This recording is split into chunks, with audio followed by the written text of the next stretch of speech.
Hello and welcome to the Lost Art Podcast. I'm Garen, I'm here with Paul. How are you doing? And this week we're going to be looking at influential women of music, or Yes, influential women of Musk, as it's spelled on my page. I don't know if we'd get much of an episode out of influential women of Musk, but I music, don't think so. Music, I reckon we could do endless. something with. Yeah. endless list. It is Although an endless list. it's an endless list that we could have to cut down to 10, which is very tough. It's hard, isn't it? Because with me, because when I started going through kind of my list and throwing stuff in there, I was like, oh, but like, wasn't she influenced by this? And like, how far back can you go? Back to Eve. Yes. Eve I'm is glad the you most said that. influential woman. Like, I'm glad you said that because I had the exact same problem and I decided to go my own route, and I'm sure you did. yeah, I kind of picked people who were influential in specific areas or for specific things. And so we'll see. And again, there's going to be a volume fucking 49 of this. Yeah. Eventually there will be. Thanks to everybody who came up to me while I was working in the pub and told me that they liked the podcast. That's good. That's been happening a lot. It's actually fucking happening. So Interesting. We shouldn't be so pissy about. Also shouldn't be pissing in people's ears that people aren't listening to it, to the people who are listening. And we always do that as well. Oh, Always yeah. know that the ones who don't listen or don't comment, and most of the people who are listening are the ones who always comment and go, "Great episode, lads, fair play." That entertained me on the bus. And Yeah. It's just good. It's good. It's good. To people hear. are out now as well, so I'm getting to meet some new people, and there's people coming up to me and Yeah. talking to me about it, which is great, you know. Right. I love the podcast. It's great. I hate. How's the podcast going? Yeah, what? Fuck off. Type of questions that? What? How's it going? It's going like. What do you mean? All they're saying is, I don't listen to that thing you're doing. How's it going? Oh, yeah, It's what- going what about is as well it as that you you're not doing? listening to it. Yeah. It's going as well as you not listening to it. Pretty much, yeah. Like it's still there, isn't it? You know, It's maybe other if you people- listen to it, we'll make a few bob, you cunt. Like A few bob in that, is there? few bob, making a few bob. No, No, man. not really. It's crazy, but sometimes you do things for the love of it. Pretty much just like talking to me pal about music and Yeah. listening to music and all that type of malarkey. Yeah. Actually, Well- the way my life is set up at the moment, this is one of the only chances I get to properly listen to music. So I will take it. yeah. I will take it. No, I agree. I have to agree. So I will. So maybe we just plough ahead with this bad boy, Yeah. or bad girl, as it should be, with influential women of music. Who was your? bad girls? What you gonna do? What you gonna do when they come for you? So Do you like that? Who's Who's your first one? This was very difficult for me because Yeah. I had to, exactly like you said, and I'm glad you said it. Where does it end? Where does the root of the branch and and what genres do you pick and where do you come at it from? And if is the person who influenced the influential person more influential? So my head was wrecked. So I just said to myself, I just came up with this idea, and I thought maybe some people will think it's lazy, maybe some people will think it actually makes more sense. I just went, holy shit, what women influenced me? Mm? That's Yeah. the best and most purest way I can do this without Yeah. bullshitting. I think that's the only way I could do it. As well as that, I didn't have the time to be going in reading too much stuff I didn't know already, True. because I just was like, okay. And I had Nina Simone on the list, and I was like, So did I in my head. Nina Simone in my head, exactly in my head. I know she is one of the most influential women in the world and in music, but I would have to convince myself of so Yeah. many things to do that, and I think it would come across disingenuous. So I literally went, holy shit, do you know what? This should be easier. We're always trying to do the best version of the thing. Yes. That's worldwide. Like, who is the most? But it's you can't do that in the time we have. And you can't do the choice selection amount that we have. So, True. with all that waffle out of the way, I just went, you know, I'm going to make this easy on myself and maybe make it interesting, and I'll be able to speak a little bit more passionately about it, I think, as well. Put some 'Cause gusto behind it. I think so, yeah. So, my first influential woman in music is Wendy Carlos. And her music career started with the Switched On Back, which is very fun Mm. album of Johann Sebastian Bach pieces played on a Moog modular synthesizer, Very cool. which was released in 1968. And it became like an unexpected hit, commercially and critically. And it's fun. It is a lot of fun, right? And here's the mad thing that I didn't know about it. So I wasn't doing no research, lads. Don't worry. You get what you pay for the 4 people left on Patreon.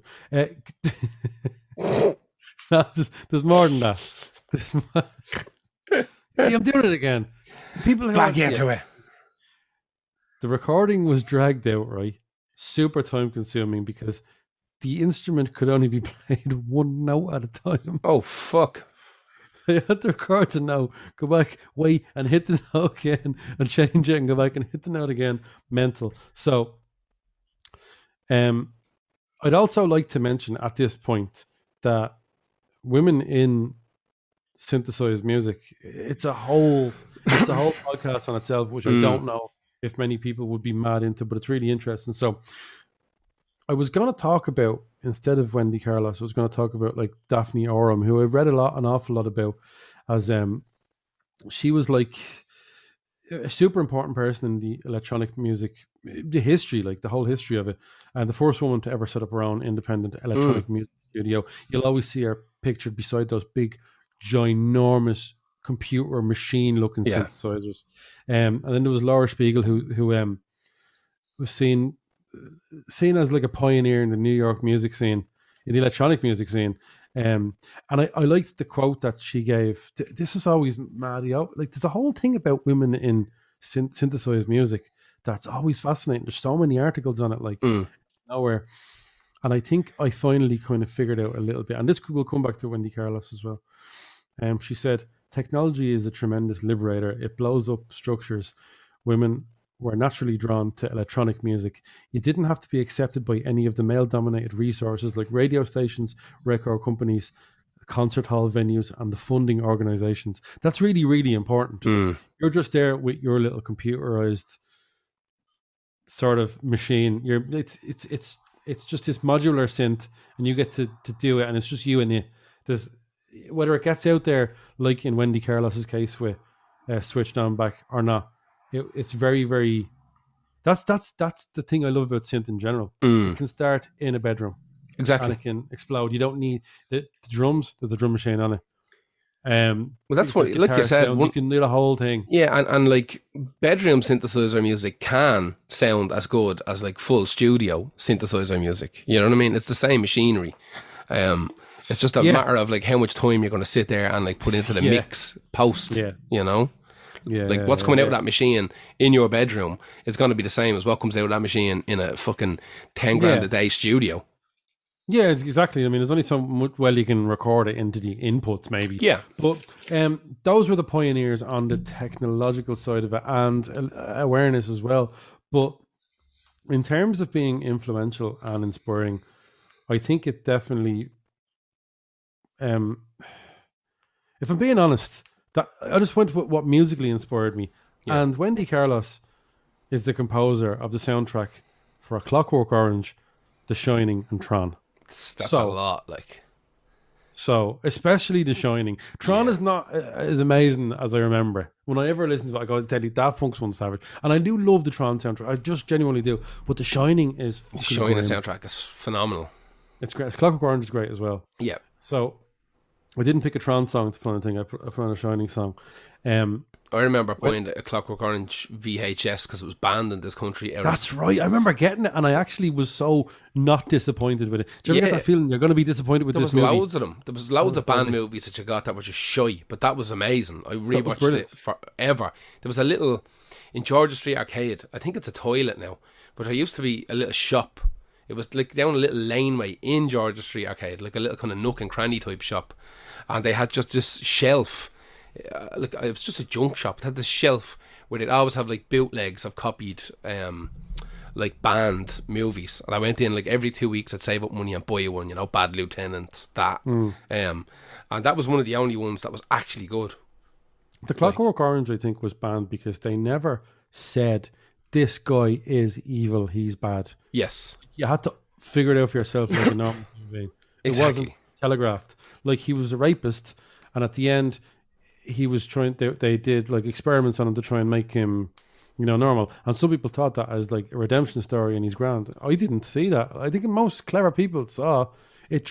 It was an outside view of a story that's also fucking, it's fictional in the future, lads. Yeah. So I thought about not mentioning this because I just wanted to mention Wendy Carlos, and as much about the things that I loved, her style and those. We don't have time to play like clips as we said today. But in terms of being influential in sporting, it definitely bears noting that in 1979, she raised public awareness of transgender issues by disclosing that she'd been living as a woman since 1968, which is mad. Crazy. Time-wise. Yep. Like, and she'd undergone sex reassignment surgery in 1972, which is why you will find those soundtracks with a different name on them. Yeah. But like Wendy Carlos is Wendy Carlos now. Yeah. This isn't people. It's mad. Like whenever someone says like you see it online all the time, like everyone's transgender now. Like it's not really like everyone's like going, oh, we'll do it now because it's popular.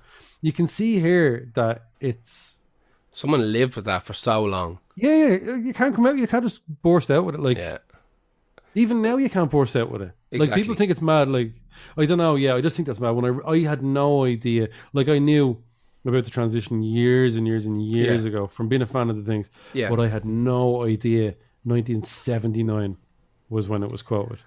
Scary. Crazy. But listen to the Shining soundtrack. Yes. There's the first link for it in the playlist anyway. I'll get you started. And the Tron one has the London Philharmonic, I think, on it as well. Some of the sounds of the Tron soundtrack by them. I wish it was just mostly. I think there might be a mostly just synth one. Anyway, that work speaks for itself. Super influential. I was always going to pick someone with synth. Of course. You're not going to get away with it. Who's your first one? My first one is Ella Fitzgerald. Yeah. You see now that would scare me because I know how true it is. But I don't. You would have had to dig. Loads of digging. Not too much because you do. I know you do listen to. I do listen to Ella Fitzgerald. Not all the time. I don't listen to everything all the time except for that new Turnstile album. That's all I listen to now. I listen to that when it's not playing. Yeah, exactly. It won't leave me alone. The whole album from start to finish. It's just stuck in my head when I'm going to go to sleep. Because it's a holiday! Yeah. All I can hear is that whole fucking album. Anyway, we're talking about Ella Fitzgerald, who was not guesting on the new Turnstile album because she's dead. Ella Fitzgerald, 1917 to 1996, gave her last public performance in 1993. So that's a serious innings there. 1917 to 1993.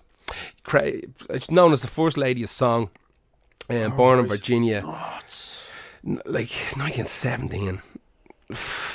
Jesus Christ almighty, and kept it up until 1993. That's batshit mad, full blown batshit mad. Ella Fitzgerald is the classic example of why I annoy myself sometimes. Right?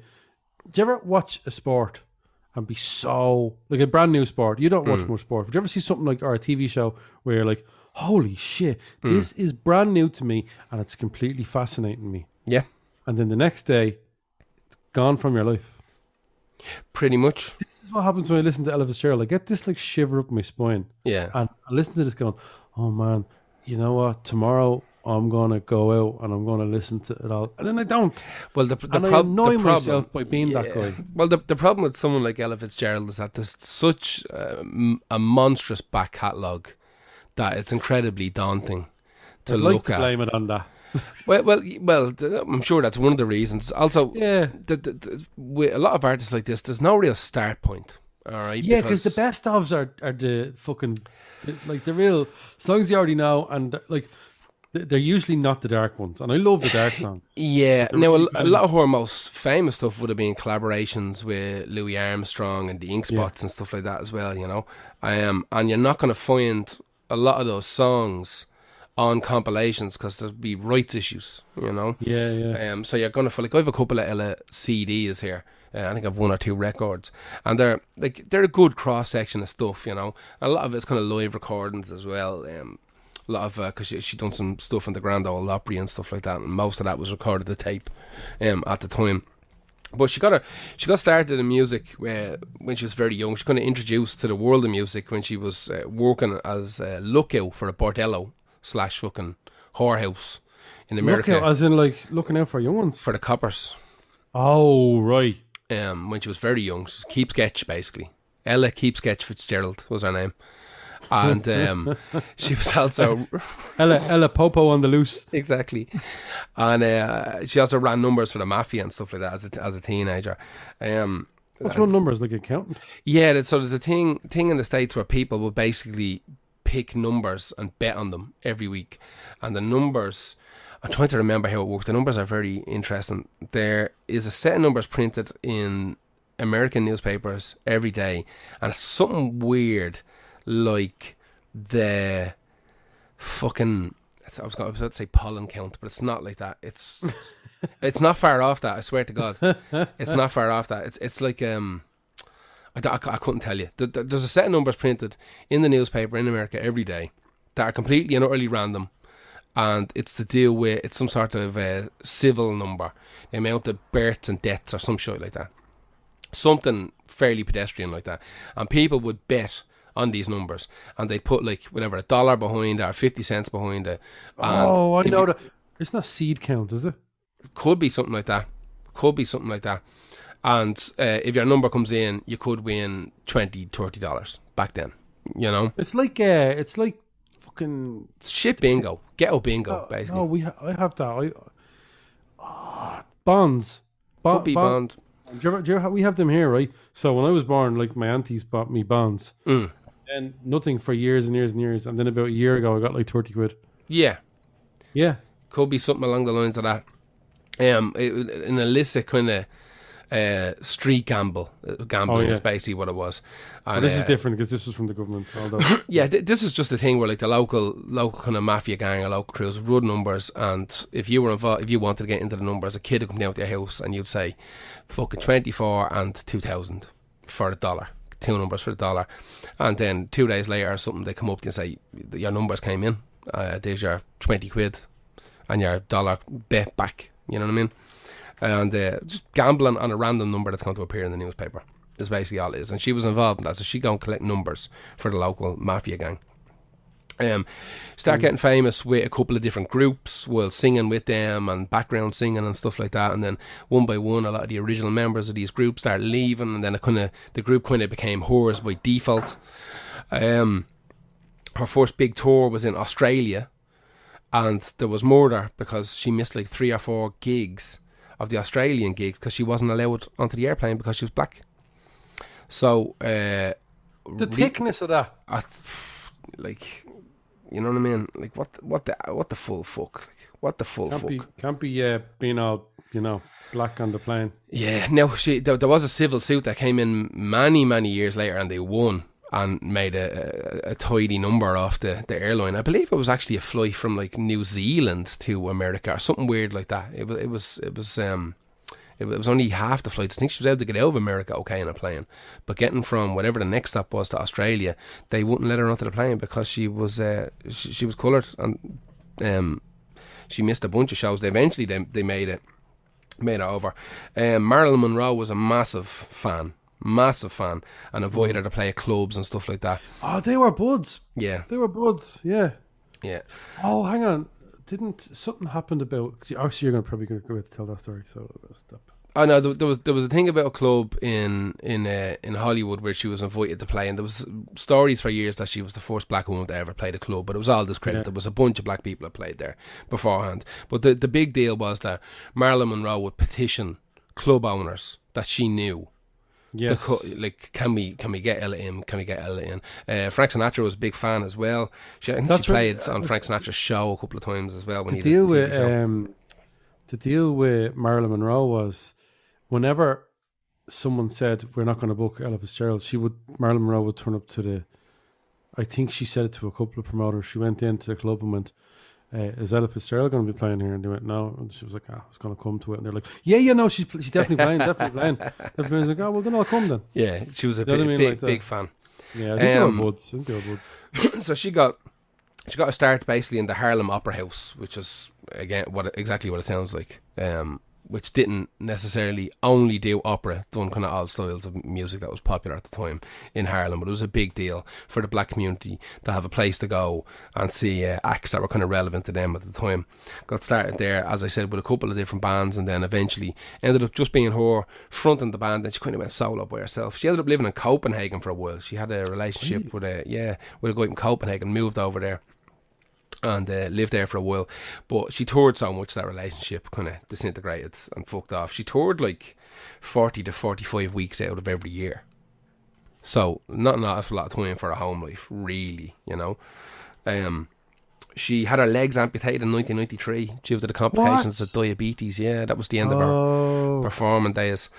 She was active from 1929 until 1995, right? So her last public performance was 93, but she done some, I think, radio singing and stuff like that until 95.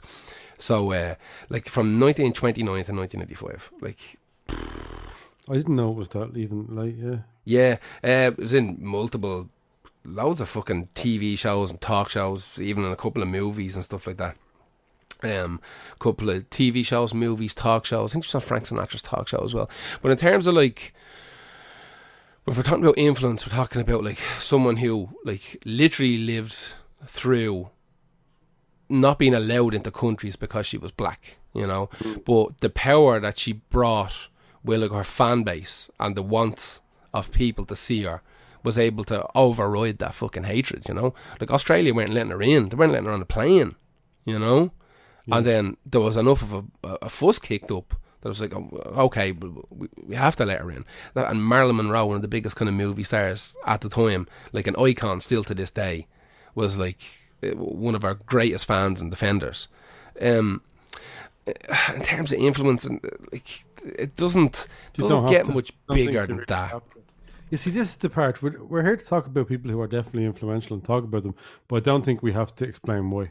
Yeah, it'd be nice if we could, but you can't quantify that. Exactly, it kind of speaks for itself. I mean, a career span in 1929 to 1995 is... If you went around town and you just said to people, Ella Fitzgerald, influential or not, they'd all say, of course. Like, who'd say no? Even people who like never even actually heard it now, but know the name, are gonna say, yeah, pretty influential. Let's be brutally honest. To the R&B and hip hop world, it's just in no doubt.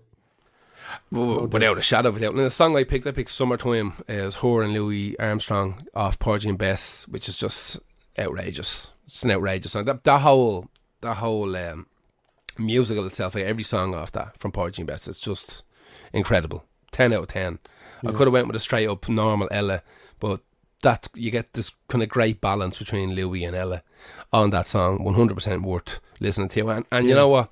Even if you don't recognise that name, Porgy and Bess or Summertime, you absolutely know that song. It's been in ads, it's been in TV shows, it's been in movies, it's been in everything. You 100% know that song, and now you'll know a little bit about the kind of behind the scenes end of it. So that is Ella Fitzgerald. Who was your next one? My next one is the lovely Kate Bush. Ooh, it's a very Alan Partridge thing. Kate Bush was the first British solo female artist to go to the top of the UK charts. As the first female artist to enter the album chart at number 1 as well, and this was with her own material. Kate Bush fascinates the shit out of me, man. Just from the get-go. There was no like introducing herself slowly with pop music and then becoming slightly more disinterested in pop music and moving towards a more avant-garde style. Wuthering Heights is a fucking batshit mad song. Yes, it is. Mad.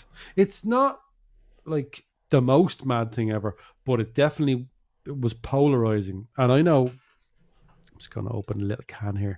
Oh, I could have done that while you were talking, but I want to do it now. I'm my own man. I'll do what I want. Just straight out of traps.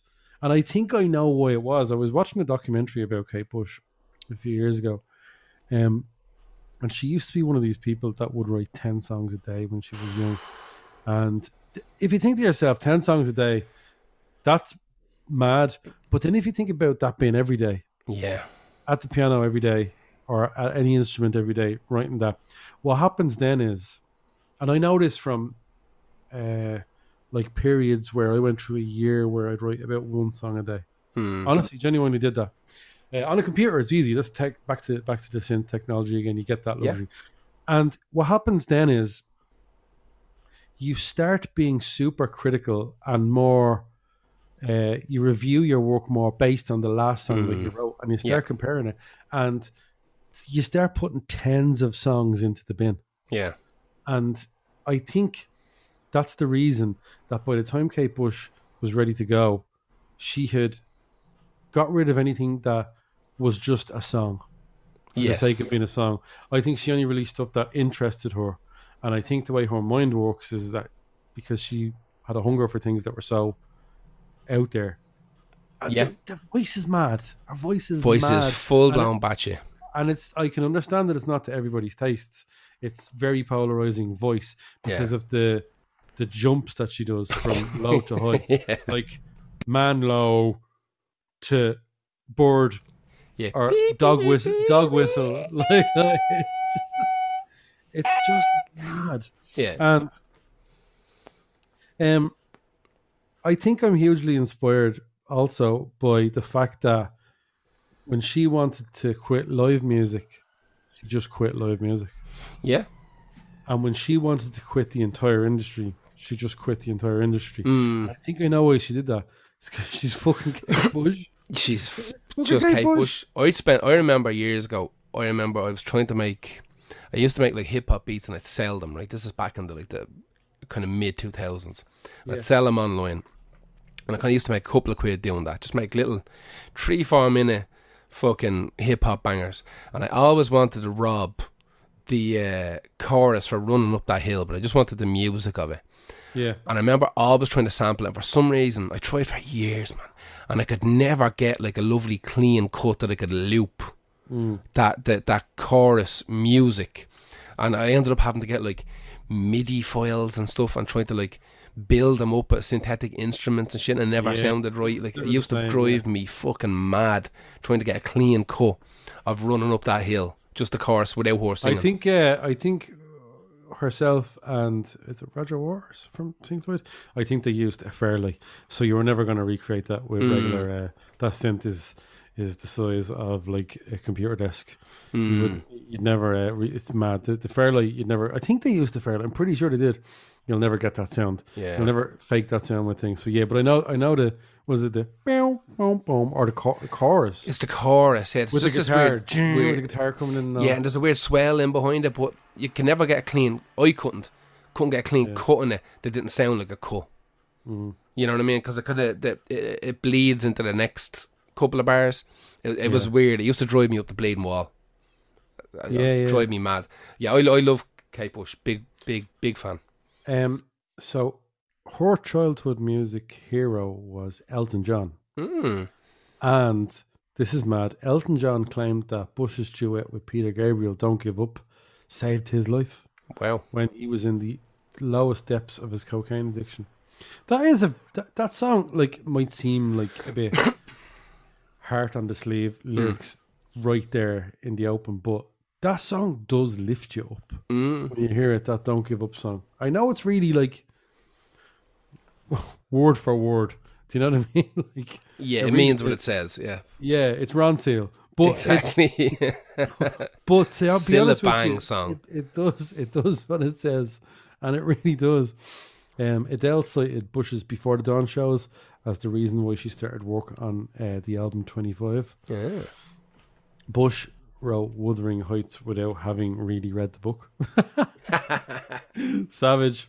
Here's my favourite one. I read this a few times, and he was in an interview, a documentary he was quoted as well. Outkast's Big Boy is a massive fan, and he once spent a month in England trying to find her. Really? Yeah. And he eventually caught up with her before the Dawn shows. I'd love to have gone to that, but I was never going to get tickets. He said he talked with her for ages and drank some wine, and he said it was just the best thing ever. Another person as well that went on record to say an absolute inspiration, Tupac. Really? Said loved her, Weird. absolutely loved her. Yeah, Weird. she turned down an offer to support Fleetwood Mac on their Rumours tour. Really? Yeah, because she's Kate Bush. Yeah. Yeah. So look, Been a lot of that. Been reading an awful lot recently about people touring with big acts. one of the biggest ones I ever saw was like your man The Weeknd turning down the tour with Rihanna after his like first album. Yeah. That's weird, Stuff isn't it? like that. I think Yeah. David Lee Roth turned down supporting Motley Crue on their reunion tour, and he was like, "I don't support people I influenced." You know what? I was about to say. He's not wrong. Yeah, He's exactly. not wrong. Yeah. That would be feel like a step backwards Yeah, it wouldn't feel rather right, than would a it? step forward. I know that no, it wouldn't feel right. That's And it's going to be a shit show anyway. So why would you want to be part of it? That's like the Sex Pistols fucking supporting Green Day. Yeah, it doesn't make sense, does it? No, it's be weird. Not So- in the slightest. Kate Bush is a massive influence for me, just in terms of. But I don't have the balls she does, and I don't know if that's even like the way you say things anymore. But I don't have the guts. I don't have the guts she I haven't does. been outside in 2 years. I don't know. Yeah, I don't have the guts she does because I don't ever experiment enough. A lot of my music is very, very much retro, comfortable, Yeah. and she was doing stuff that was so unique. And if you ever hear her or Bjork, there's no mistaking that voice. Yeah. You're not going to double, second guess yourself. Like, And it's Suzanne instantaneous. Vega, strangely enough, you'd know it was Suzanne Vega. Yeah, I definitely. am standing in the morning. There's a man and he has coffee. So she has 10 studio albums. They're all good, bar one, which Solid stats. solid stats, and they all went into at least the top 10 in the UK. Yeah. Deadly. Kate Bush, don't need to say anymore. Who's your next one? That'll do. Dolly Parton. Huge, Dolly Parton. influential. Not Like- just as a musician, but Just as a human. yeah. As a human. Born in 1946, debut in 1967 with Hello, I'm Dolly. I'm not going to lie to you, man. There's very few people born in 1946 that I still find massively attractive. Yeah, as she says herself, it's costs an awful lot of money to look that cheap. She's brilliant. She's great. Like, honestly, seems like a humanitarian, like just a good person. Yeah. Whether that's really good management and a really good public image, I don't know, but I think she might, at the core of it, just be like a decent person. I'm not saying she's fucking godlike, but I think she's just a decent person. Sold over 100 million albums worldwide. Good numbers. Has 25 number one songs, 110 charted singles, 11 Grammys, 50 nominations, and in 1999 inducted to the Country Music Hall of Fame. Has composed over 3,000 songs. Jesus Christ. Like, if we're running a numbers game, that's influential enough, I think. The fourth of 12 children born in Tennessee in a fucking cabin, a 1-bedroom cabin, like poorer than dirt when they came up. That's like, right, yeah. extraordinarily fucking poor. Appeared in the Grand Ole Opry at the age of 13. She obviously got her start in country music. As she kind of progressed, she started getting a little bit more. She thought she could cross over to a pop album, which gave the world my favourite Dolly Parton album, which we've talked about a couple of times, which is First Harvest. It's just, the album is bananas. Like, it definitely has country elements to it, but it's written like a pop album. It's written like an 80s pop album, and The Light of a Clear Blue Morning, I think, is, for me, is probably our best song. I could listen to it daily on the reg. Like, it's just perfect. That makes my soul feel good. Yeah, it's just that whole album is, the only problem with that album is that fucking Applejack song, which is dog shit. I can't listen to that. I can't listen to that fucking hokey stuff. It's not for me. Elvis wanted to do a version of I Will Always Love You. So yeah. So I don't know. I'd say maybe half the people listening to this know that Dolly Parton wrote that song. It wasn't Whitney Houston. I Will Always Love You. I don't know. Right, yeah. Who knows? It's an old fact at this stage, and we're talking new generations of people. Who knows? So I Will Always Love You was Dolly Parton's song. Elvis wanted to cover it, and she said no, because apparently Elvis's management, the deal that was in place, that if Elvis sings one of your songs, from that point on, he owns 50% of the royalties of that song. Yeah. Oh, that's mad. So she was like, nah, no thank you. That's not for me. Elvis was a little bit pissed off because he thought I imagine Elvis' version, that'd be unreal. It would be really, really good. It would be fucking incredible. Like, only if he was in his fucking right mind. Yeah. But I realistically, do you know what? The more I thought about it, when I read that, I was like, even a shitty fucking "I Will Always Love You" type of Johnny Cash version from Elvis. They need to get Danzig down with those as well. Exactly, I'd be all over that. Danzig's version, "I love you, oh, the wolf." I'd be mad into that. Do you know what? I got a bit of fucking interesting news there, but there's no point of us doing interesting news on a podcast that's coming out a few weeks later. Yeah, this isn't going to come out until next week, realistically. Yeah. So, here's another little weird fact for you about Dolly Parton. Right, so Dolly Parton, obviously has like, what's it called, Dolly World or Dolly Land or whatever. She's got a theme park and she's going to be expanding. Like a Graceland or exactly. Never like a Graceland. Yeah, don't say the other one. So yeah, she's got. I think it's a Dolly World or Dolly. I think it's Dolly World. I don't fucking remember. And, Dollywood. That's it. Sap. Is it? Wondering why. I think it's Dollywood. I was wondering why the other ones didn't sound right coming out of my mouth. Dollywood rolls off the tongue, doesn't it? And so she's going to be expanding that. She's going to be making more of those. Donates loads of money to charities. She does so much. Yeah, has her own charities. And here's another one for you, right? She's been married since 1966 to the same fella, right? Same fella since 1966, who apparently like doesn't have a note in his head, doesn't give a shit about music, right? No, doesn't give. I think his name is Carl. Yeah, he's just at home relaxing, right? And he's not like a kept man or anything. He has a job. Not at all. She said like she's been married to him since 1966, and he's seen her maybe twice perform, maybe. Yeah. In all he those doesn't years. go to any.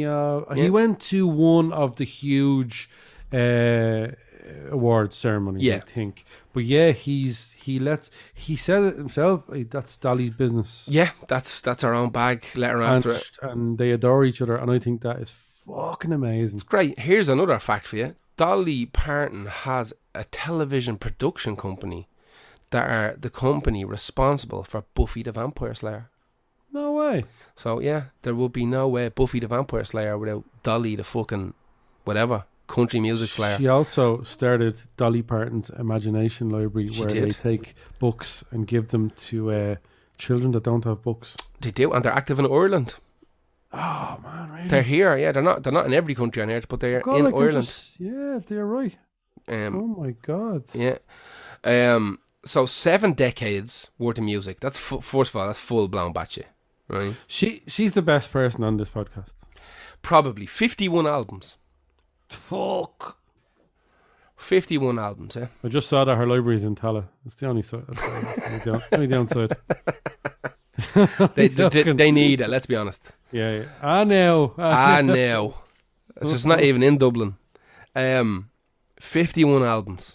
51 albums. Listen, again, I don't have to tell you how influential Dolly Parton is. Like, I don't like country music, and Dolly Parton influences me. So, it's the happy medium between pop and country that she gets so right. And her lyrics are very good. She's very good, and even her top bangers. If you look at her top bangers, you got her. Here, I've Spotify in front of me, right?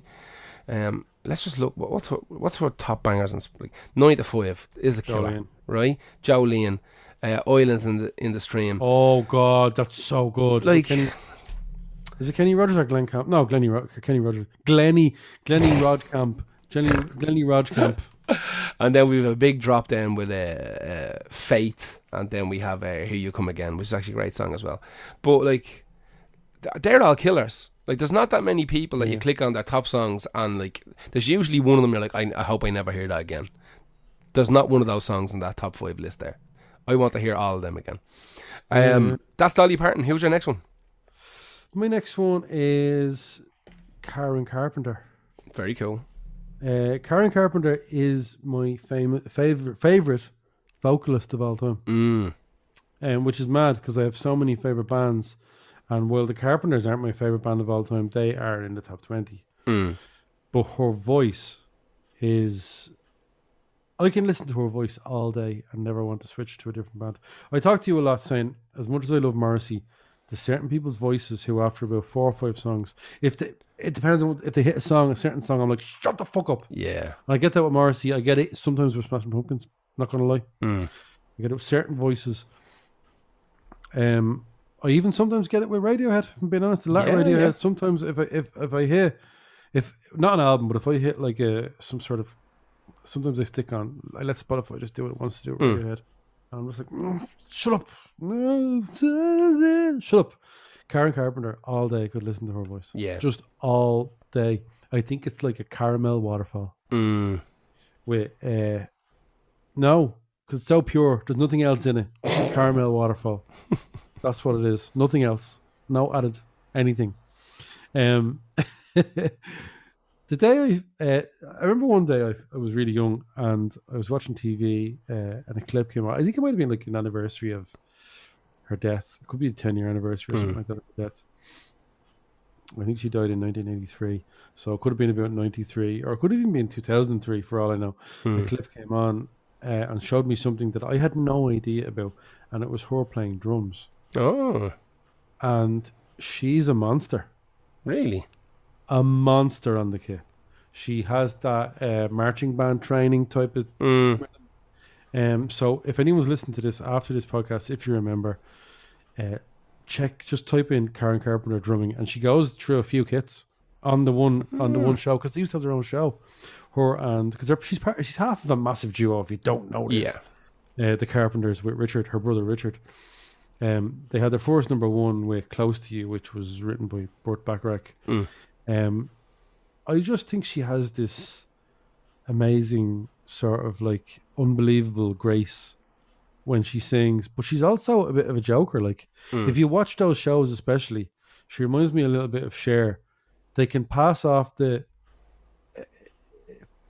disgustingly talented, like annoyingly. Sometimes you can get annoyed about how talented someone is.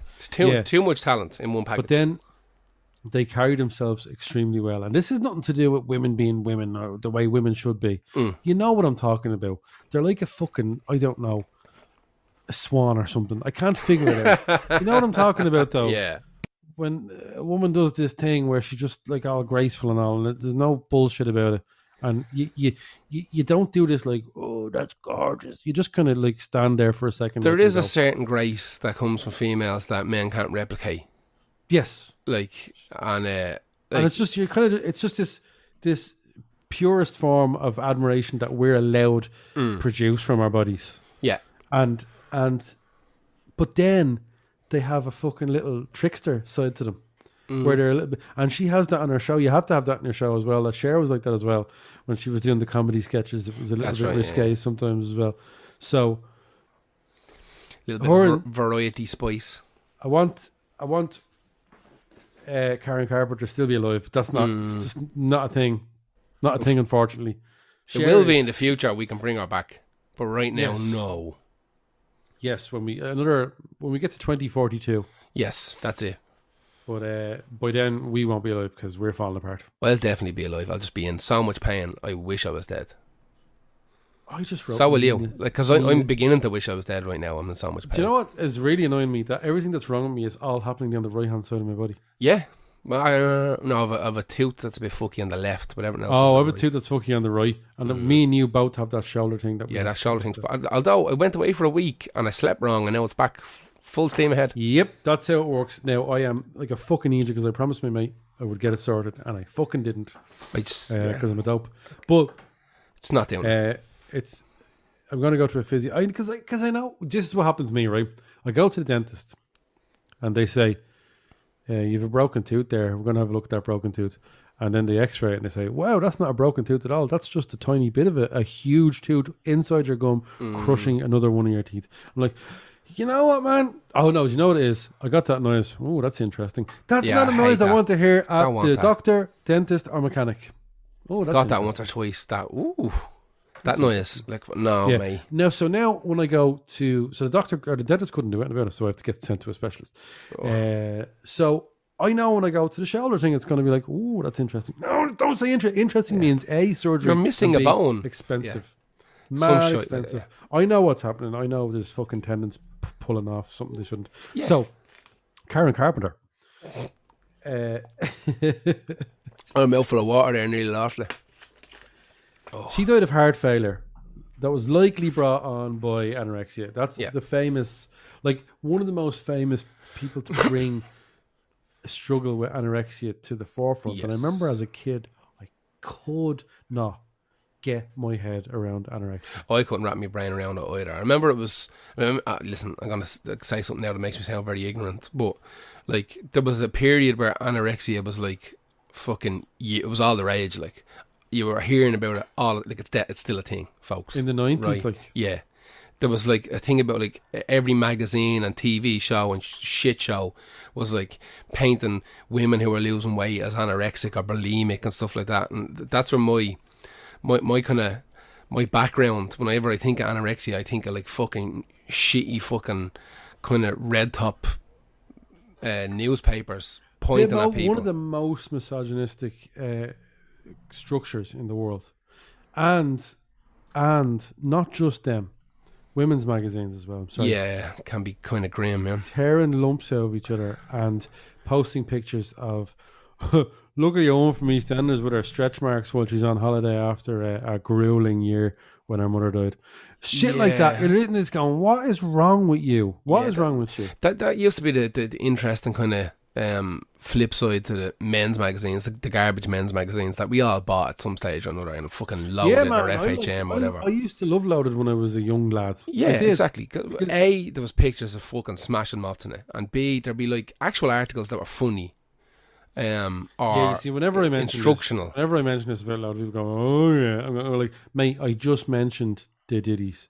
Now I'm mentioning what I'm saying about it as well. Yeah, but that's not the reason I read it. Yeah, of course. I just said it. Let me finish. Like it's like, do you know what? Honestly, I've never read Playboy in my entire life. I've never owned a Playboy. I bought Playboy because there was a girl in my class in Playboy in 6th year. Jesus, Mary and Joseph. Yeah. But what I'm saying is, apparently they had incredible writers.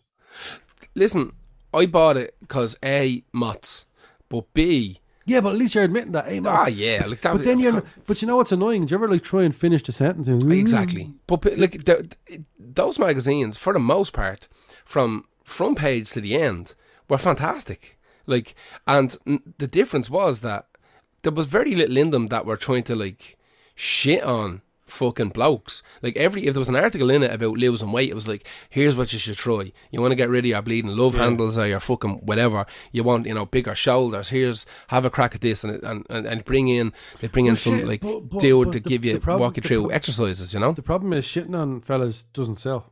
Of course, it doesn't sell because there's a bloke thing about fucking helping the brothers, which everybody needs. You know, fucking everybody needs to help everybody. Also this image of like, why would we slag each other? Because because the construct... Oh, Jesus, sounding like a fucking dog now. But the construct is set up to never even think about slagging each other because the lads. The lads. We don't.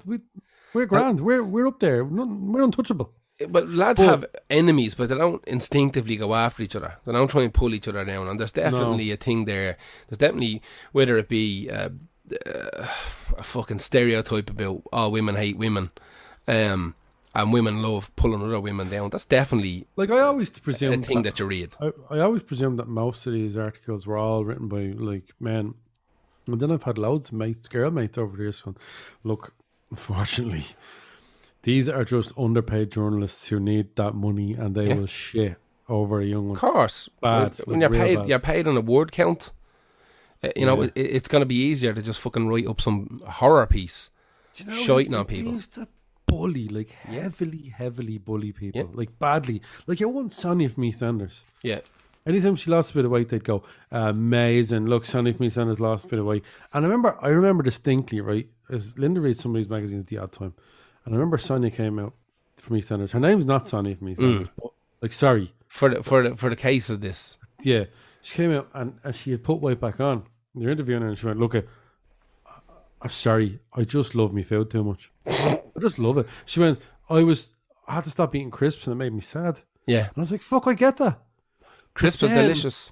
But then about a week later, it was just all back into shredding her. Of course it was. Wrecking her. Ruining her again.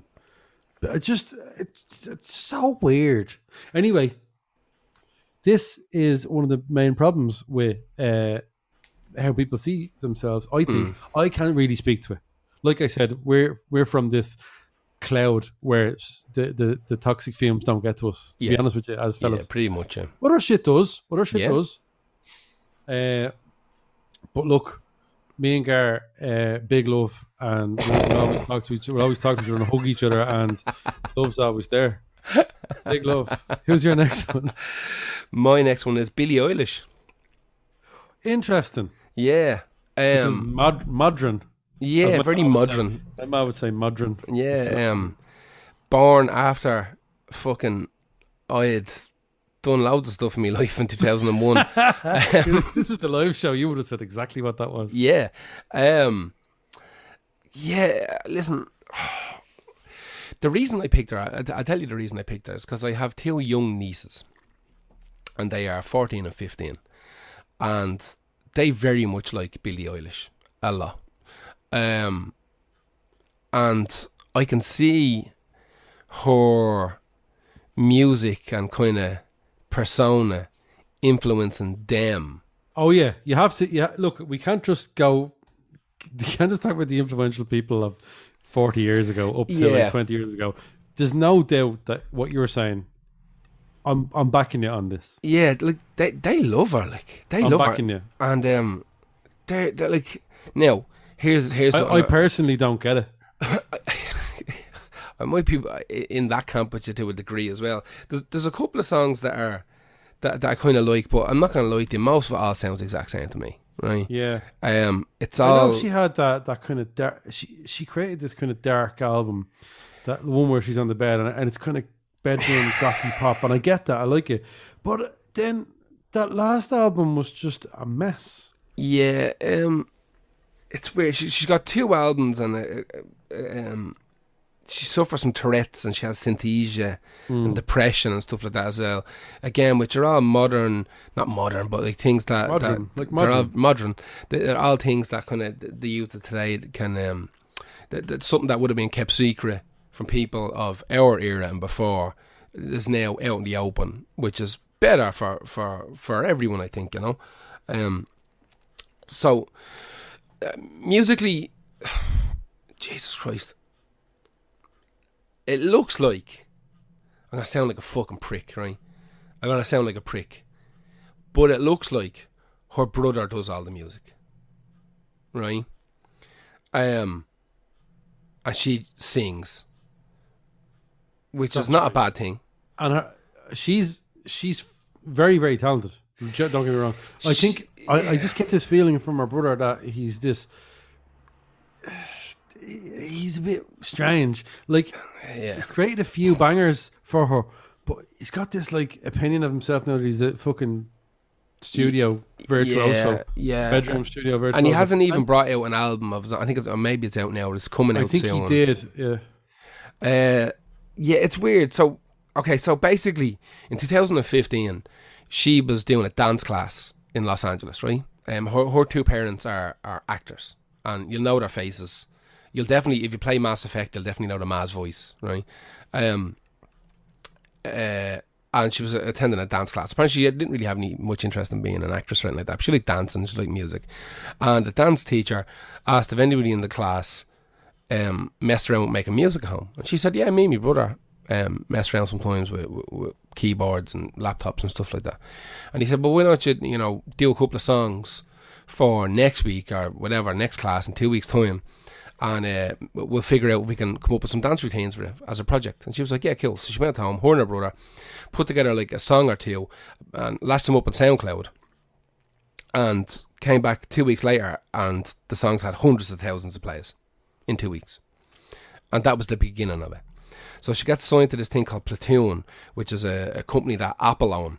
And basically what they do is they take up-and-coming stars and package them and get them ready for major label deals, right? Right. So they get you a stylist, they get you fucking PR, get you market and all this kind of stuff, and they put together this lovely package, and then they're like, they approach all the record labels and like, you know, this girl Billie Eilish has hundreds of thousands of players on SoundCloud, and we think she might be the next big thing. And here she is now. We've taken photos, we've made a music video, we've done all this kind of stuff. And she ends up getting signed to Interscope. Now, there's some sort of deal. This is all very modern. I can't believe I keep saying that word. But it looks like Spotify might have invested heavily in the Billie Eilish project, right? Yeah.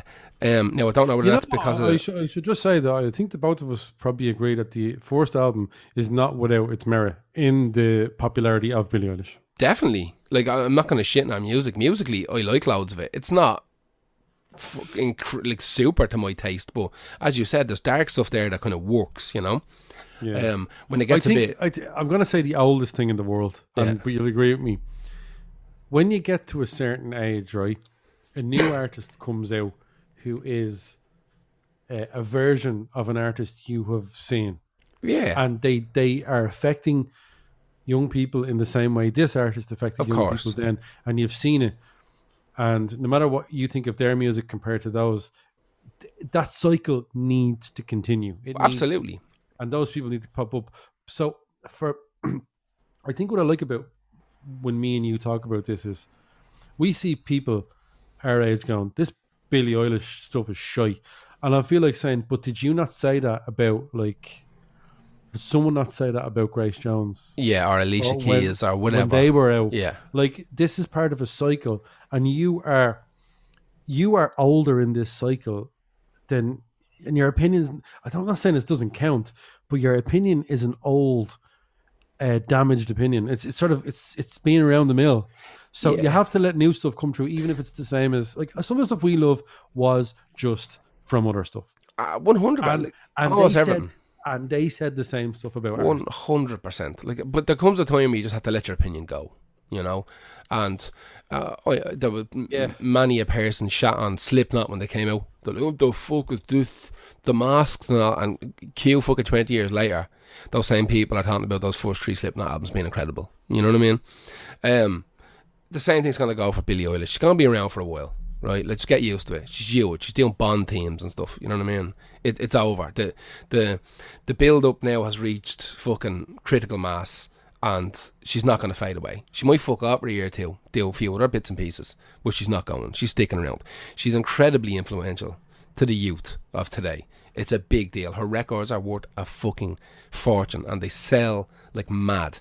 Like, she's one of the people that's really pushing, I talked about this a couple of weeks ago, really pushing like the kind of the youth vinyl collectors. Like Halsey and Eilish and what is it, Lord or Lordy? Is it Lordy? Yeah, Lordy. Like their records are coming out. These are very, very, very interesting pop stars if you think about it. Definitely.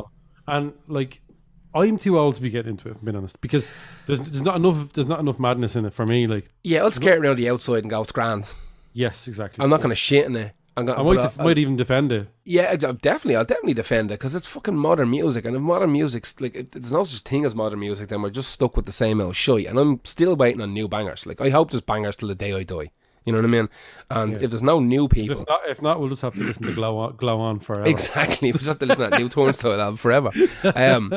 So, like, I'm just hoping that there's new bangers, like, literally, like, every week until I die, because all the old artists that are trying to come back and release new albums and stuff, like, it's not happening, really.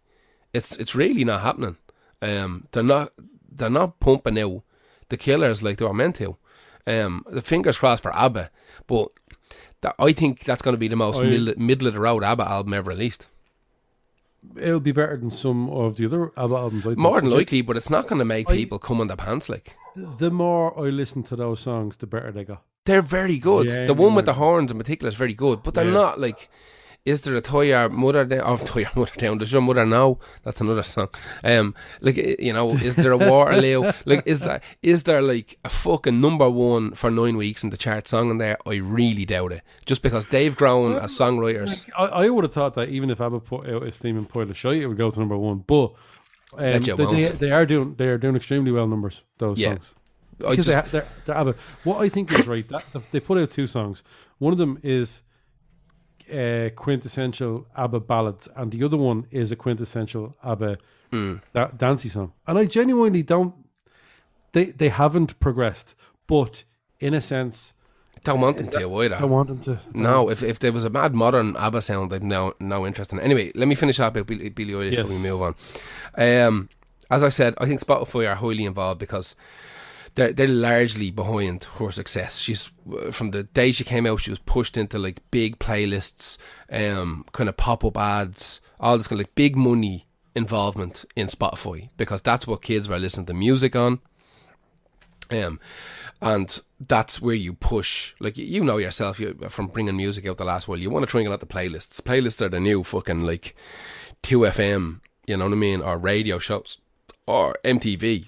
You know, MTV is, nobody really wants to be on MTV anymore. They want their music videos on YouTube doing millions, and they want their songs, their audio songs on playlists doing fucking millions as well. So if Spotify seemed to be, in a roundabout way, not even a roundabout way, in a very direct, paid fucking mad money to do it way, are really behind the Billie Eilish fucking machine. She's the youngest person to write and perform a Bond song. No Time to Die. She's the youngest person to win the 4 main Grammy categories as well. 2 albums. She's on 6 headlining tours. Like, as I said, she's going nowhere. A few of the other ones might drop off, but in terms of like even just the style, the look, she had a look from day one. She's changed that now into more of a kind of sultry feminine look. But I mean, go back a couple of years, bleeding tracksuits and green and black hair and bouncing around the stage screaming. You know what I mean? This had the aggression that we wanted from bands like Nirvana when we were kids. The songs are there as well. Now, in saying that, my 2 nieces, who love Billie Eilish and he dyed their hair to be like her and wear Billie Eilish t-shirts and clothes like her. I never heard them listen to a fucking Billie Eilish song. But at the same time, I didn't go around listening to Metallica and bleeding Megadeth 24 hours a day either when I was 15, you know. So who knows? Yeah, you're not in there Walkman. Walkman! Exactly. iPhone. Exactly. Anyway, that was Billie Eilish. Who's your next one? My next one is Susie Sue because she's whopper. Unreal. Lead singer of the rock band Susie and the Banshees from 76 to 96, releasing 11 studio albums. She is one of the most influential singers and icons I think I've ever seen or heard. Big time. Genuinely. I'm amazed all the time by the quality of her vocal performances, and her lyrics and the structure of the songs are... Do you know one of those lead singers who's a fucking band member, like a proper band member? There's some people who are incredible, but they stand a little bit outside of the band.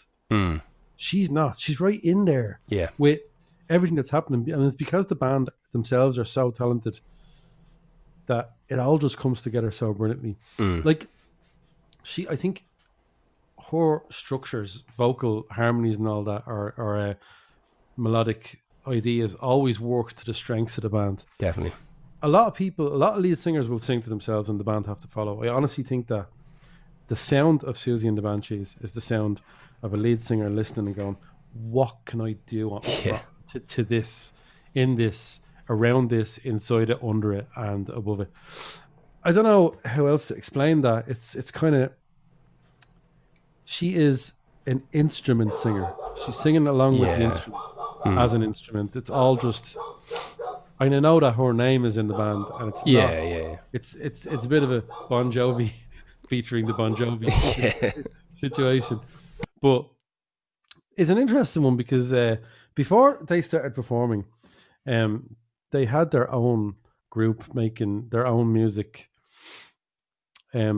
sort of when they followed the Sex Pistols around, they were. Can you still hear me? Yeah. Oh, it just went there. The sound went yeah, they had their own little kind of group that followed the Sex Pistols around. Yeah. And in some interviews on the BBC with Sex Pistols, you will see, and actually in one case, excuse me, here, Susie in the background talking, where she was insulted by the host and came back very sharpish. But Good. Billy Idol was in that little band as well that they had, like, following them around, following the Sex Pistols around and all. And they decided, you know, it would be deadly. I just want to go on the stage, not rehearse it, and just go up there. And they did like, what did they do? They just sang played the Lord's Prayer. Fucking They hell. did a 20-minute like set with the Lord's Prayer and some improvised stuff, right? I'd rather die than watch that. The only reason that they did it was like they had no plans to ever do this again. They just go, they just wanted the buzz of the stage and see what it was like. So they were like, right, that's that done. We'll leave it. And someone came up and goes, that was deadly. And they were like, was it? So then they went, fuck it, we'll keep going. And I'm glad they did, because the amazing stuff that came after. So they're undoubtedly influential. And I think that even if you to this day, they're one of their kind of fucking punky, gothy, post-punk, alt, whatever you want to call it. Let's just call it an alt band. Yeah. Like, if kids are getting into that music now, like, they will find their way to Susie and the Banshees. Like, they're one of those pinnacle bands. Yeah. I think, like, for instance, right, Joy Division's Peter Hook stated that it was Susie and the Banshees who encouraged them to try a more unusual way of playing. And you can tell when you listen to Susie and the Banshees, some of those guitar tones are so, and the way of playing. We've covered them before on the fantasy bands. Yeah. We had some members. That's right. Morrissey stated once in an interview before they fell out that none of them modern bands are as good as Susie and the Banshees when they're at full pelt. That's not nostalgia, that's fact. High praise. Her iconic look spawned 1 million copies. It's just still used to this day. It's just taking these ideas, putting them together and creating this look that just was absolutely incredible. Well, it's going to get another, it's something I've been talking about for the last 6 months, that Netflix are bringing out Neil Gaiman's Sandman as a TV show. And Death is based largely on Susie Sue. Oh, so yeah. you are going to see, that's going to be like next year's fucking Harley Quinn, without a shadow of a doubt. It's 100%. Well, I hope so, because I mean, it's good. From what It's a great look, and the comic is phenomenal, and even the audio book that Audacity brought out, like the whole tone of that Sandman series is going to be very important to television, I think, and it looks like it's being done properly. But Death herself in this show is going to be one of the big kind of sticking points in pop culture, I think, from the day it comes out. Like, I can see it happening. So I think that Susie Sue look is going to explode again once that show kicks off. I really and truly do. Yeah, it is. Like, it's the ripped fishnets and the spiky black hair. Yeah. So, yeah, like I said, that look spawned 1 million, but it's only such a small part of what Susie brought to the table. Oh, yeah. The songs are there as absolute proof. The albums are, the personality, the interviews. She also plays guitar, bass, piano, and percussion. And she has a voice in the coloratura contralto range. Don't know what that is, but I'm sure there's some people that listen. I think contralto means you sing in multiple tones. You can jump. You can go like low, like medium, high, up. Push, yeah. I believe. So I could be fucking wrong. I could have pulled that out of my hole, but I think I read that about somebody else today. That's why it's there. It'll be gone tomorrow.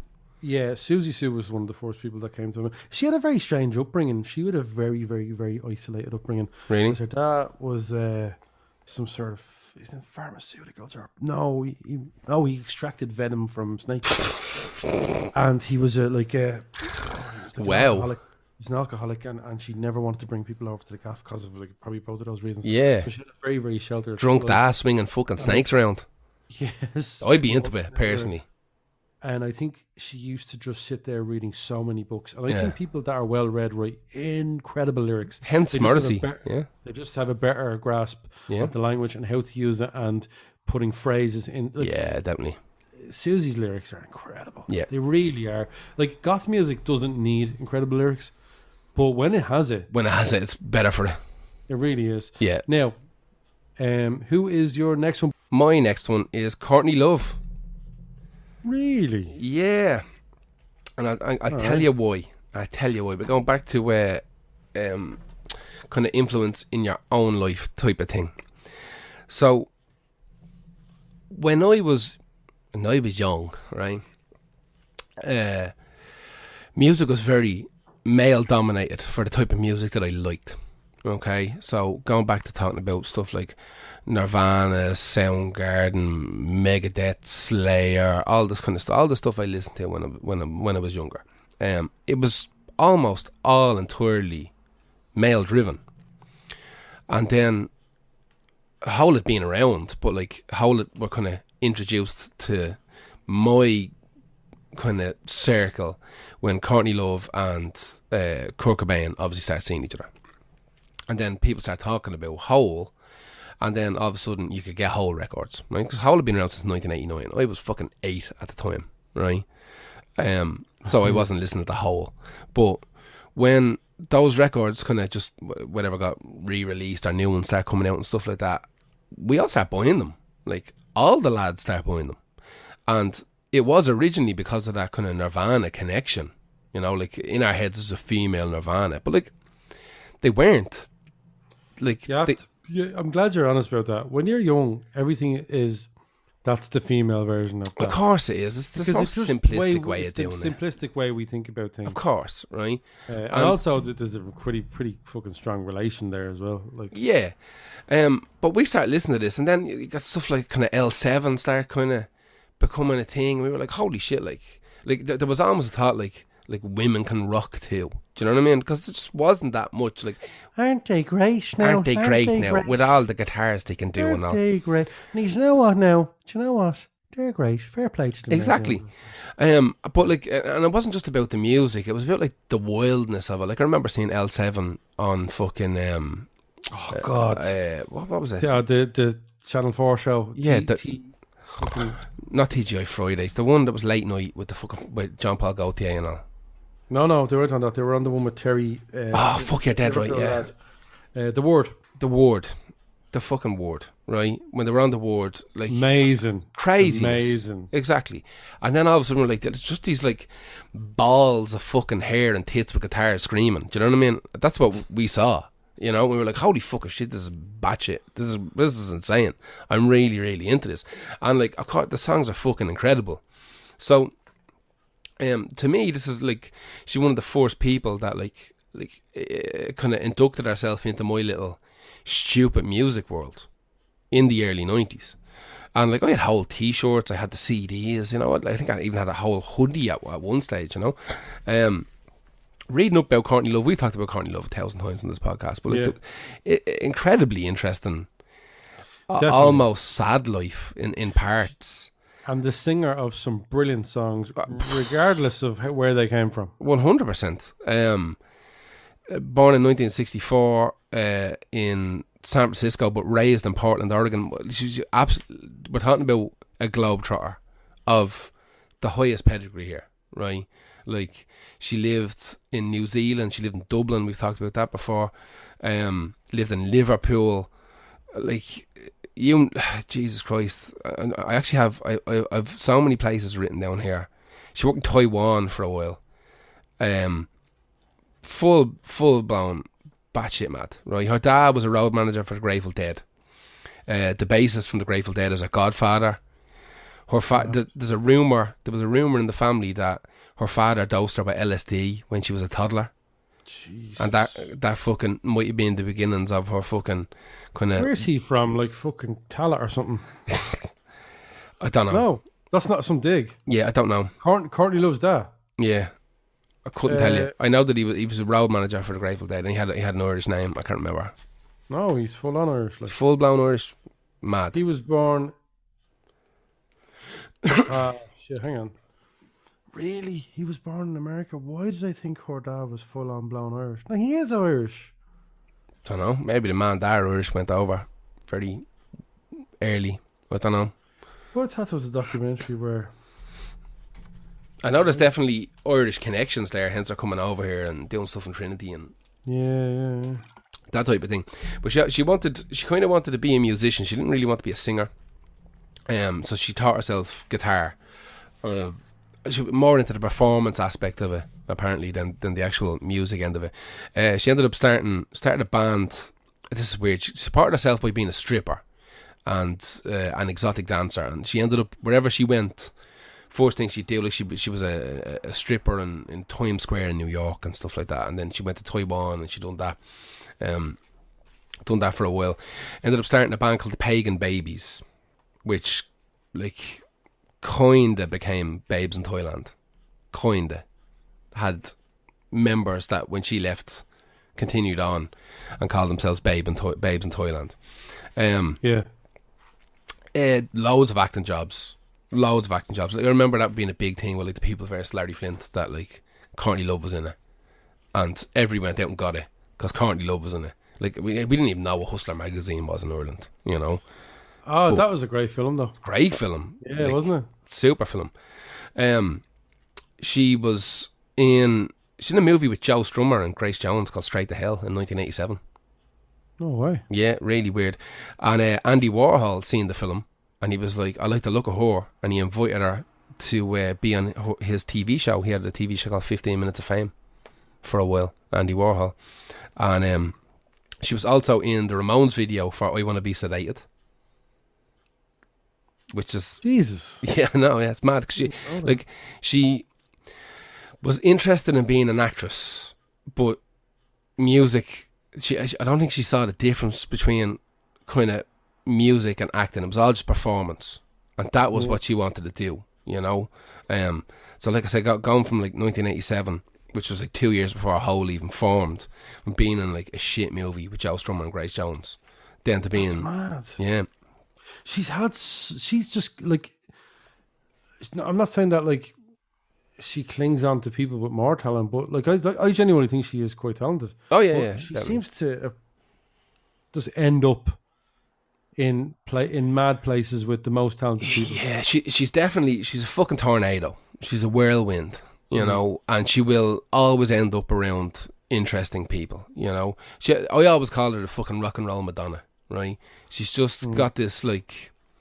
She has this effect where like people want to work with her, and then once they finish working with her, they're like, "I'll never fucking work with her again." Like that's just not worth it, you know. But she got what she needed out of it. Nightmare, apparently. Yeah, exactly. But like we're talking stripping, traveling, acting, music, theatre acting. She's got a clothing line. She's one of the first people to ever speak out about Harvey Weinstein in the early 2000s. That's right. Yeah. When she was asked about like, you know, what advice would you give up and coming actresses? And she said, like, if you're ever invited to a Weinstein party in such and such hotel, do not fucking go. Like, yeah.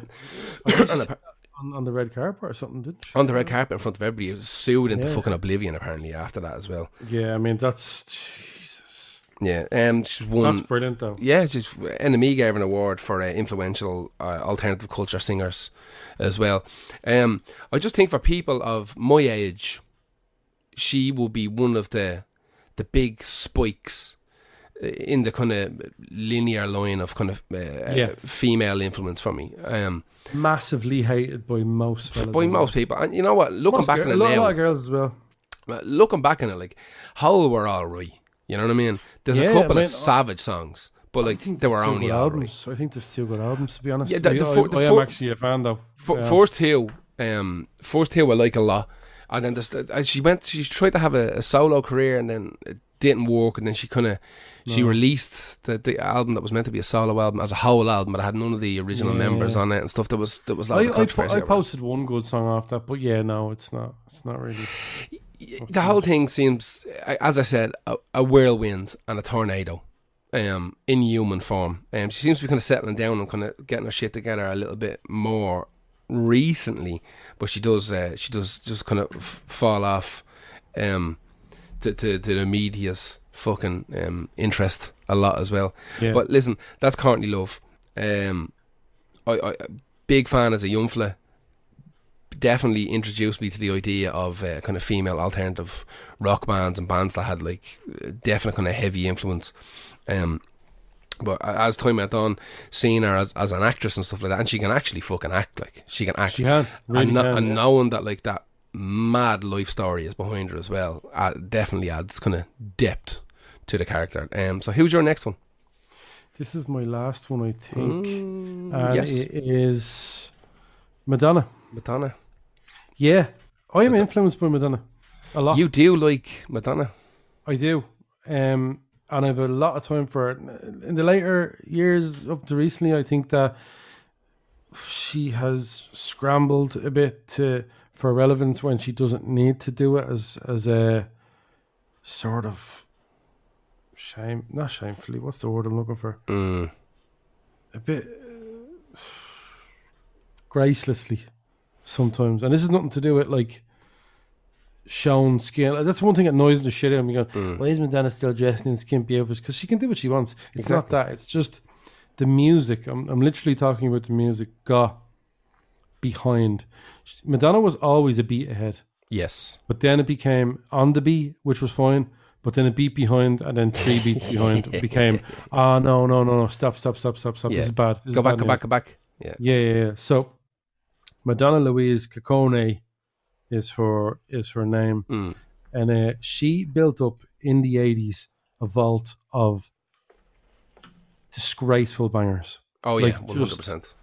Like I genuinely love some of those songs. I think they're some of the most well written songs. I can, like, for me, when people mention Whitney Houston and stuff like that, and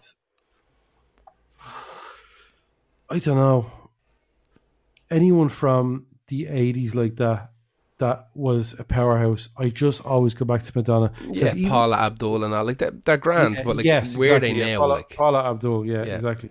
But I was going to say Cyndi Lauper, but that's more actually what I'm talking about. Yeah.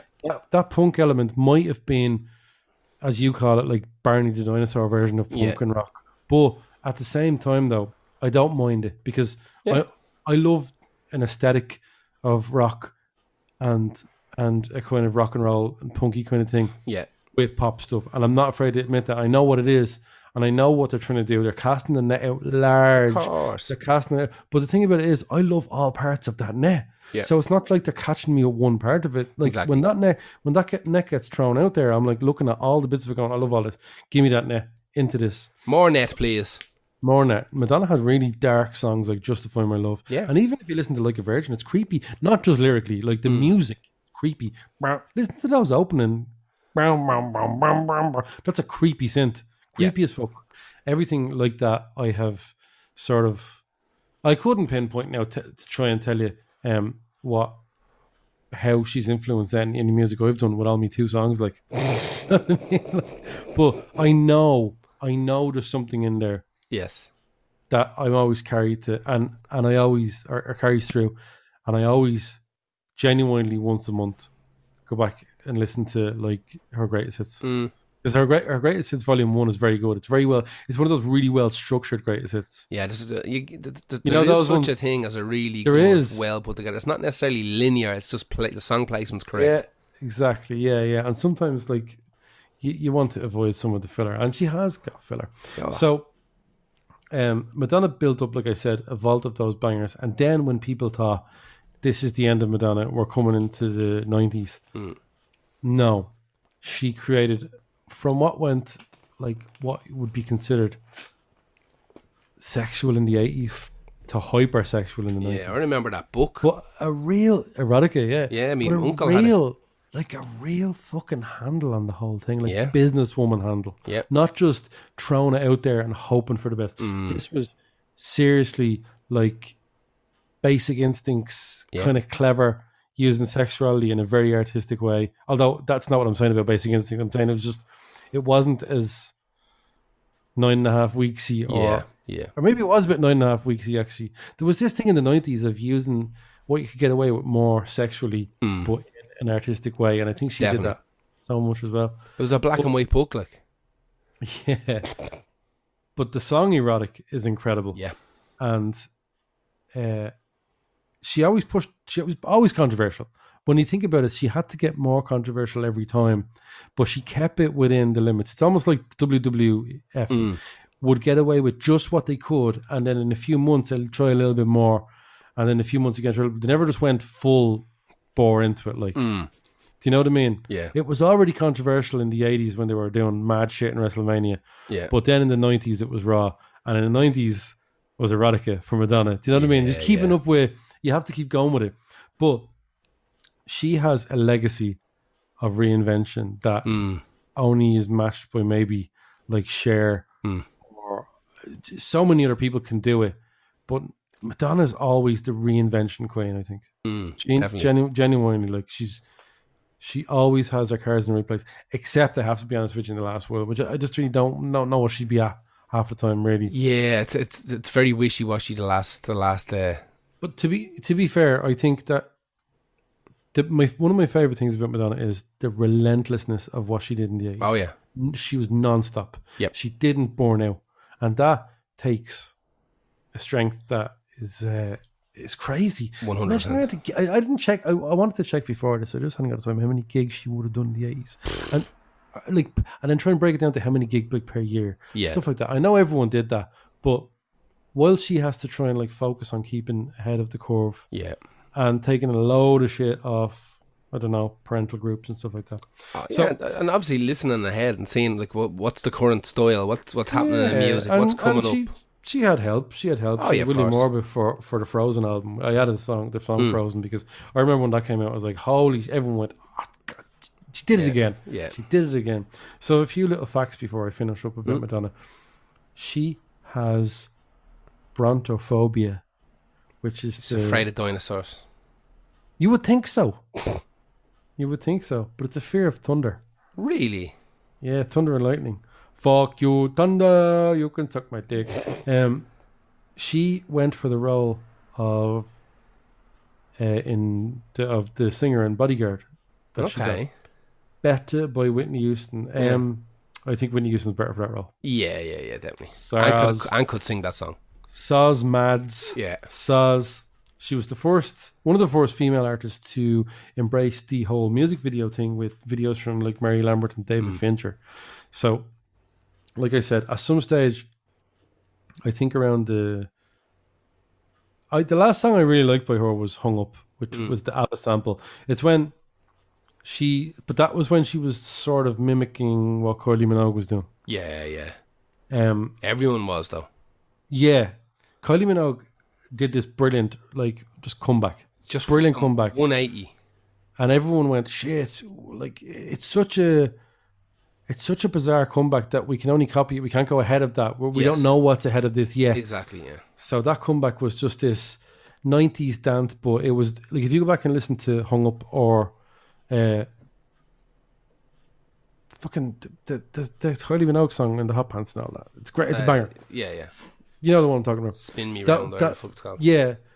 That doesn't have that. It does have a little bit of those 90s instruments, but you can forgive them. Not as much as like Michael Jackson's Dangerous, which I still can't get over how it's untimeless some of those beats are. Yeah. But that's the last time. That was her at her keeping up stage rather than jumping ahead. Yeah. And now, I'm not going to lie to you, I haven't listened to a Madonna song in a while because she keeps being in the news for saying something silly or something daft. And again, this happens to a lot of artists as well, where they just, for some reason, just out of the loop enough, they got to say something they think is controversial that'll get them some press time. They still thinking they kind of, there's no such thing as bad press type of thing, but there is now. There definitely is now. You can there is disappeared now. You know. Yeah. And a lot of them seem to just think they can. Case in point, someone like Morrissey, who takes on the role of, going back to the WWF, WWE, takes on the role of a baddie. Yes. I'll be the Iron Sheik, and I'll say a lot of outlandish shit that, like, 20 years ago would have got me the cover of NME and a big article. Now it's just getting me cancelled. Badly that works out in music. It doesn't work anymore, and that's because they're surrounded by fucking mutants. They're surrounded by yes people. You know what I mean? And the thing about when people, the worst thing about when someone comes out with that is my brain instantly goes, "What was their last song? exactly. Or what was the last night of music?" And if it wasn't in for a few years, I'm like, "You're a scrap heap for you." Exactly. Or else just give yourself a break and retire.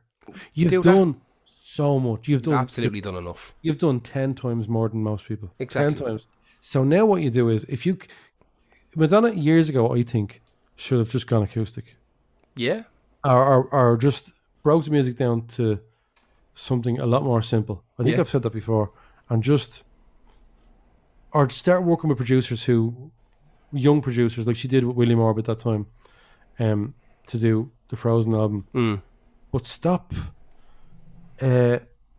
being 2 steps behind. Yes. Because do you know what happens is if like the biggest things right now are stuff like WAP and stuff like that. Madonna can't copy that because that is just can't do that. I mean, she tried with the Britney Spears Kiss thing was like the last. Yeah, no, but big... it's nothing to do with age. It's just WAP is so much speak of a certain like age. Yeah, it would just be and style. That's not going to work for an elderly white woman. Yeah, it's not. It's not for her.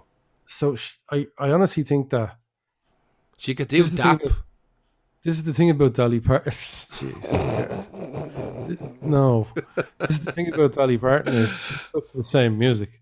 Didn't fuck around. Yeah. But she had she had Nashville and all to you don't have to do much there. Yeah. But yeah, I'm gonna look up now. Now I'm in work tomorrow, and if I get a bit of a chance to look and see what Madonna's been up to, can I find a Madonna banger from the last 5 years? Maybe. 10 years. Let's say 10 years. Maybe, but a lot of skimming involved. It's now a stage of grasping. However, 80s, 90s, and even a touch of the early 2000s. Yeah. Absolutely killing it. Yep, absolutely. And I think she's given way more. And I don't think I know we've said, something I didn't really want to say, which is like either strip it back or retire. But she's taken too much flack from my liking. She has worn clothes that people have like gone, like they've really gone in with the camera going, look, you got cellulite, this is horrible and all that shit is a stupid, dopey talk. Yeah. And that kind of stuff annoys me. I don't really care what age anyone is when they do anything, but me and you are about music, and there's no faking that. Exactly. There's no fucking around with that. Exactly. So who's your next one? Who's your last one? My last one is Queen Latifah.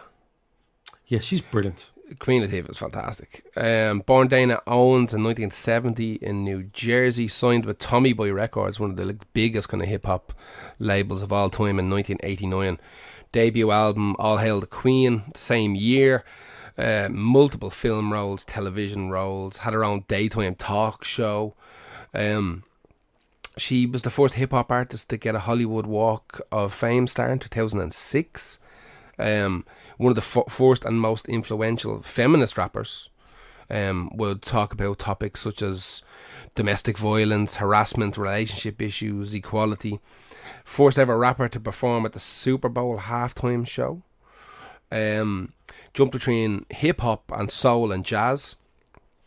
Wow. She had this kind of weird, even from her first album, people would kind of call her the queen of hip hop jazz.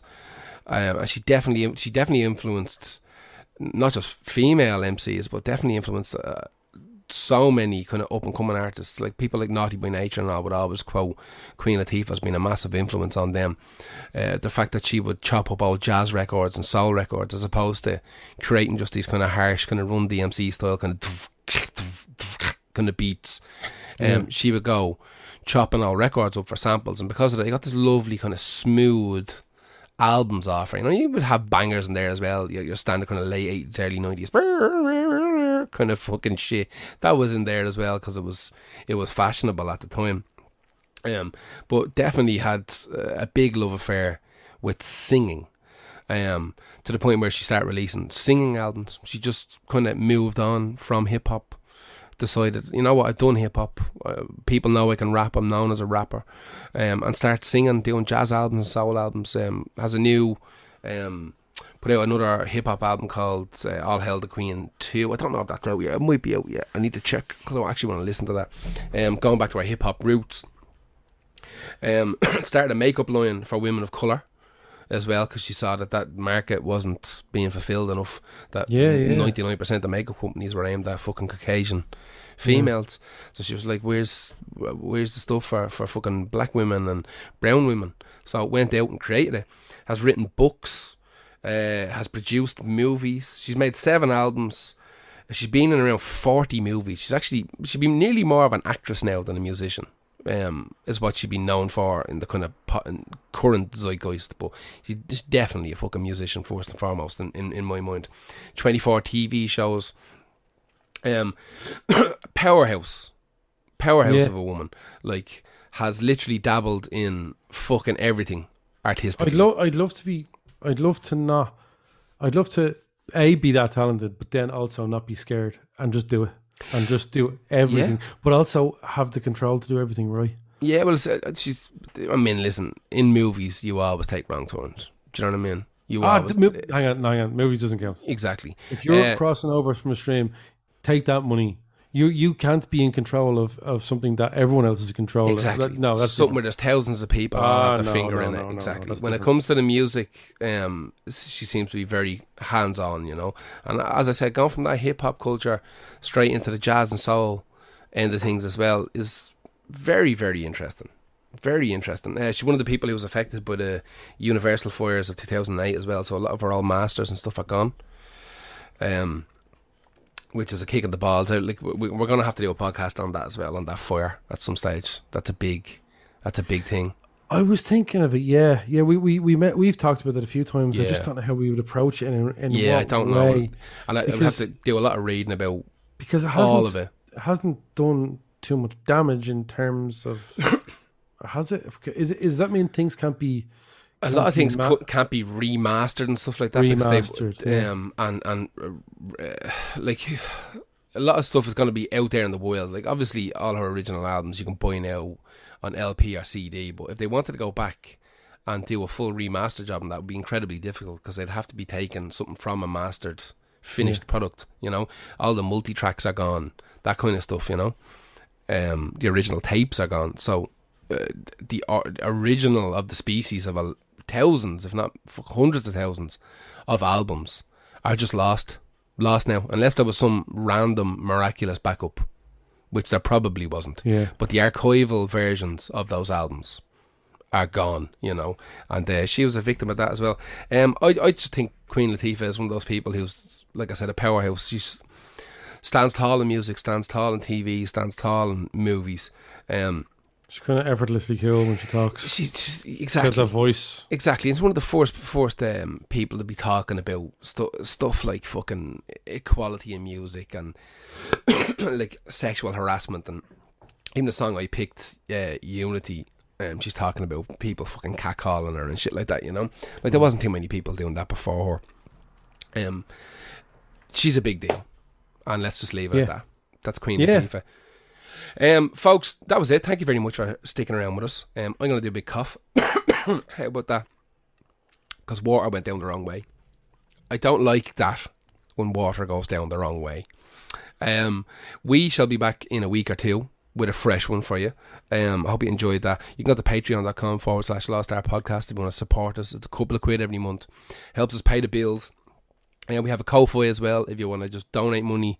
Tip us for our work, which again is added bonus, because it costs money to run this, and you hear this every week. It costs money to do this.